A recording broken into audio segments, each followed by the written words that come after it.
చాలా ఆర్గనైజ్డ్గా చాలా కష్టపడి చేశారు. నాకు చాలా ఆనందంగా ఉంది. అదే కాకుండా ముఖ్యంగా మన మంగళగిరి హెరిటేజ్ గురించి తెలుసుకోవటం, అదే కాకుండా ఇక్కడ సొసైటీస్ ఎంత మంచి పనులు చేస్తున్నాయో వాటన్నిటి గురించి తెలుసుకోవటం, పద్మశాలి కమ్యూనిటీ పెద్దలందరూ ఎంత కష్టపడుతున్నారో దాని గురించి తెలుసుకోవటం నాకు చాలా ఆనందంగా ఉంది. లోకేష్ గారు కమిట్మెంట్ ఇచ్చారు.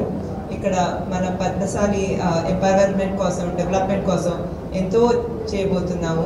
అది కాకుండా ఇక్కడ చేనేత కార్మికులే కాకుండా స్వర్ణకారులు చాలా మంది ఉన్నారండి, చాలా టాలెంటెడ్ వారు ఉన్నారు. ఆయన కమిట్మెంట్ ఇచ్చినట్టు రాబోయే 4-5 monthsలోనే ఇక్కడ మన సౌత్ ఇండియాలో ఒక గోల్డ్ హబ్గా తీర్చిదిద్దడానికి కష్టపడతాం. దానికి గ్రౌండ్ వర్క్ ఆల్రెడీ మొదలైంది. రాబోయే కొన్ని సంవత్సరాల్లో కూడా ఇక్కడ గోల్డ్ వర్కర్స్ డెవలప్మెంట్లో చాలా జరుగుతుంది.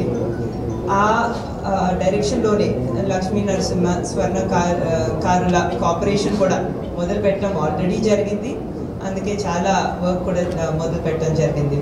మరొకసారి నన్ను ఇక్కడ ఇన్వైట్ చేసినందుకు మీ అందరికీ ధన్యవాదాలు తెలుపుకుంటూ నేను సెలవు తీసుకుంటాను.